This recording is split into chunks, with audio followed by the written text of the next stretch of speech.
आप सभी का होम साइंस क्लासेस में स्वागत है। आज का हमारा टॉपिक है मानव कंकाल तंत्र। और हमारी जो यूपी पीजीटी की क्लासेस है उसमें बहुत सारे टॉपिक कंप्लीट हो गया है। अभी तक आपने नहीं देखा तो आप प्लेलिस्ट में जाके देख सकते हैं। अब ज़्यादा टाइम बचा नहीं है, कभी भी एग्ज़ाम की डेट आ सकती है, इसलिए आपको जल्दी तैयारी करनी पड़ेगी। तो हमारा जो आज का टॉपिक है मानव कंकाल तंत्र, तो ये क्या होता है, तो चलिए आज का वीडियो स्टार्ट करते हैं। मानव एवं अन्य कशेरुकी प्रणालियों में शरीर के अंदर एक कठोर एकीकृत संरचना पाई जाती है। यह अस्थियों, उपास्थियों एवं मांसपेशियों से निर्मित होती है। सभी अस्थियां विभिन्न प्रकार की संधियों द्वारा एक दूसरे से जुड़ी होती है। जीवों के शरीर की यह आधारी संरचना कंकाल कहलाती है। तो अब सरल भाषा में बात करें तो कंकाल तंत्र क्या होता है। ये हमें ये हमारे शरीर के अंदर होता है और बाहर होता है। कुछ जीवों में जो कीट होते हैं ना, उनमें क्या होता है, जैसे कि आप शंख देखते हैं या फिर आप देखते हैं कॉकरोच, मच्छर, चींटियाँ, उनमें क्या होता है, जो कंकाल होता है वो शरीर के ऊपर पाया जाता है। ठीक है।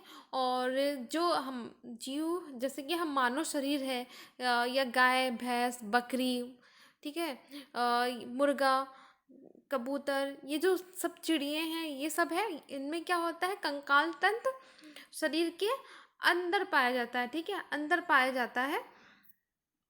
तो कंकाल तंत्र हमें पता चलता है कि एक बाह्य कंकाल तंत्र होता है, एक अंतर कंकाल तंत्र होता है। ठीक है, एक जो हमारे शरीर के अंदर पाया जाता है, दूसरा जो हमारे शरीर के बाहर पाया जाता है। और एक जो कछुआ है, आपने देखा होगा कछुआ, उसमें क्या है, दोनों टाइप के पाए जाते हैं, अंदर भी बाहर भी। ऊपर का जो टाइट एरिया होता है वो बाएं में आता है, फिर उसका जो मुंह होता है, जो पैर होता है, जो हाथ होता है, वो उसका बाएं में आता है। ठीक है, देखिए, ये हमारा कंकाल तंत्र है जो हमें क्या करता है, ये हमें एक संरचना देता है, जो हमें पता चलता है हम जिससे खड़े हो सकते हैं, बैठ सकते हैं, अपने काम कर सकते हैं। ये कंकाल तंत्र हमारा हेल्प करता है। और देखिए यहाँ पे कंकाल तंत्र के कार्य के बारे में, तो आंतरिक अंगों की सुरक्षा करता है, जैसे कि हमारा दिल है, तो उसकी सुरक्षा करता है, उसको चारों ओर से घेर के रखता है। अगर नहीं रखेंगे तो वो दिल क्या हो सकता है, वो खराब हो सकता है, टूट सकता है। जैसे कि हमारी आँखें है, उसको सुरक्षित रखता है, सभी चीज़ों को, जो नाजुक चीज़ें उसको सुरक्षित करता है। ठीक है। और आता हमारा संचलन में सहायता करता है, हमें चलने फिरने, क्योंकि हमारे यहाँ पे देखिए जो हाथ है तो बीच में हड्डी मोड़ी है, तो उससे हम अपना हाथ इधर उधर उठा सकते हैं, उंगलियाँ अपनी मोड़ सकते हैं। तो ये हमें काम करने में भी सहायता करती है। निश्चित आकृति है, हम सहारा, एक आकृति हमें प्रदान करती है। ठीक है, सहारा देती है। खनिज एवं वसा का भंडारण करता है, रक्त कोशिकाओं को निर्माण करता है। रक्त का भी निर्माण कौन करता है, हमारा कंकाल तंत्र। ठीक है, उसमें हेल्प करता है ये। अब ये बताएंगे कैसे। ठीक है, अब बात करें हम कंकाल तंत्र का विभाजन। तो अभी आपको बताया गया कि कंकाल तंत्र को दो भागों में बांटा गया। पहला बाह्य कंकाल तंत्र, एक अंतः कंकाल तंत्र। जो बाह्य आता है उसमें हमारा कंकाल जो होता है वो बाहर होता है। ठीक है, बाहर के एरिया में होता है। और जो अंतः कंकाल है वो अंदर की ओर होता है। ठीक है, अंदर होता है, हमारे शरीर के अंदर, जो हमारे सभी जो चीज़ें हैं उनको सुरक्षा कवच देता है, उनको बचा के रखता है। ठीक है, ये समझ में आया। अब बात करें हम अस्थियों की, तो अस्थियां दो प्रकार की होती हैं। एक होता हमारा अस्थि और एक होता उपास्थि। तो उससे पहले हम बात करने से पहले आपको एक बता रहे हैं कि जैसे ये हमारा कोई हड्डी है, ठीक है, बोन, हमारा ये बोन हो गया, ये दूसरा बोन हो गया। तो दो बोन के बीच में यहाँ पे एक भाग होता है। ठीक है, उसे क्या कहते हैं, उपास्थि, उसे कहते हैं उपास्थि। ठीक है, और ये हमारा हो गया अस्थि।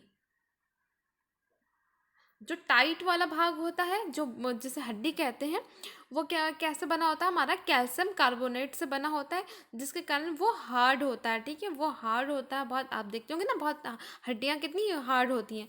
जो उपास्थि होती है बहुत सॉफ्ट होती है। वो किससे बनी होती है, वो कैल्शियम फास्फेट से बनी होती है, इसलिए वो सॉफ्ट होती है। तो ये बीच में यहाँ पे पाई जाती है उपास्थि।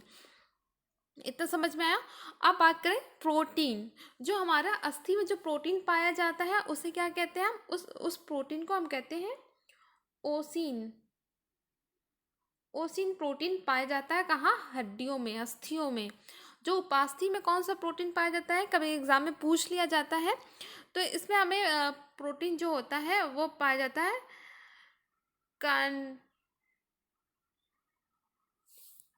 वो पाया जाता है कांड्रिन प्रोटीन। ठीक है, इतना समझ में आया। यहाँ पे देखिए, जो प्रोटीन का भाग होता है ओसिन, वो 38% तक होता है हमारे हड्डियों में। ठीक है, और ये बहुत सारे कार्बनिक, जो अकार्बनिक लवण है उनसे भी बना होता है, 62% होता है, यहाँ पे दिया गया है। ज़्यादा जो इम्पोर्टेंट है वही आपको बताया जाएगा, ज़्यादा डिटेल में नहीं जाना हमें। ठीक है, अब बात करें हम यहाँ पे जो इम्पोर्टेंट दिया गया है अस्थि मज्जा। बोन मैरो क्या होता है, बोन मैरो ये होता है, ठीक है, जैसे ये हमारा बोन है, ठीक है, ये हमारा बोन है, एक हड्डी है। तो हड्डी अंदर से खोखला होता है, अंदर खोखला में देखिए एक जालीनुमा चीज होती है। ठीक है, तो वो होता है हमारा बोन मैरो। तो यहीं पे क्या होता है, आरबीसी और डब्ल्यूबीसी, जो हमारा जो रेड ब्लड सेल्स है और श्वेत ब्लड सेल्स है ना, जो वाइट वाला, तो ये दोनों का निर्माण हमारा कहाँ होता है, बोन मैरो में होता है, जिसे हम क्या कहते हैं, अस्थि मज्जा। ठीक है, ये हो गया हमारा। हाँ, अब यहाँ पे जो इम्पोर्टेंट है वो देख लीजिए यहाँ पे। तो मानव कंकाल तंत्र दो भागों में बांटा गया है। पहला है अक्षी कंकाल और उपांगी कंकाल। तो ये क्या होता है, अक्षी कंकाल आप सरल भाषा में समझिए, वो होता है जो हमें सुरक्षा प्रदान करता है। ठीक है, जैसे बाहरी, जैसे हमारा दिल हो गया, आंखें हो गई, ठीक है, हमारा फेस हो गया, ये सभी को ये कंकाल, जो अक्षी कंकाल होता है वो हमें सुरक्षा प्रदान करता है। जो उपांगी कंकाल होता है वो हमें चलने फिरने में सहायता करता है। तो इस हिसाब से आप समझेंगे। ठीक है, जो अक्षी कंकाल होता है वो संख्या में 80 होते हैं, जो उपांगी कंकाल होते हैं वो संख्या में 126 होते हैं। ठीक है, तो कौन कौन से होते हैं वो बस आप देख लीजिए। जो अक्षी कंकाल होते हैं वो 80 होते हैं। ठीक है, 80 अस्थियाँ होती हैं। जो हमारे खोपड़ी की बात करें तो खोपड़ी में 29 अस्थियाँ पाई जाती हैं। जो हमारा खोपड़ी हो ना, उसमें 29 अस्थियाँ पाई जाती हैं। या अक्षी कंकाल, क्योंकि ये खोपड़ी क्या करता है, हमारा जो खोपड़ी के अंदर जो क्या भेजा होता है उसको सुरक्षित करता है। अगर कोई चीज़ हमारे सर पे लगती है तो पहले खोपड़ी पे असर पड़ेगा। ठीक है, जो मेरुदंड हो गया, मेरुदंड क्या, जो आपके गले से ऊपर, सर से लेकर जो कमर तक पूरा नीचे जाता है, एक नहीं, वो हमारा मेरुदंड कहलाता है। एक घुमावदार ऐसे आकृति होता है, वो बैक में होता है, तो वो मेरुदंड होता है। ये जन्म के समय 33 होती है इसकी संख्या, और फिर जब वो बड़े होते हैं वो 26 हो जाती है। जैसे जैसे उसको वो कम हो जाती है, वो 26 हो जाती है। आपको याद रखना, दोनों बचपन में 33 और बड़े होने के बाद 26 हो जाती है। फिर बात करें हम पसलियों की, जो हमारे चेस्ट में ऐसे पसलियाँ होती हैं, आपको पता है यहीं पर हमारा दिल होता है। ये जो पसलियाँ होती हैं उसको सुरक्षित रखती हैं। ठीक है, वो होती है 24। ठीक है, 24 होती हैं हमारी पसलियाँ। और फिर जो होती है हमारी उरोस्थी, ठीक है, वो संख्या में 1 होती है। तो ये हमारा पूरा 80 हो गया। ठीक है, अब बात करें उपांगी कंकाल की, जो हमें चलने फिरने में सहायता करती है। जैसे कि हमारा पादों की अस्थियाँ, ठीक है, वो 120 अस्थियाँ होती हैं, और मेखलाएँ 6 होती हैं। ये हो गया हमारा, ये हमारे उसमें होती हैं, हाथ में होती है। ठीक है, ये सारी हाथों में जो अस्थियाँ पाई जाती हैं, हाथों पैरों की, वो हो गई हमारी। ठीक है, जो जितना इम्पोर्टेंट था वो आप लोगों को बता दिया गया है। अगर वीडियो पसंद आया तो प्लीज़ वीडियो को लाइक करें, शेयर करें और चैनल को सब्सक्राइब करें।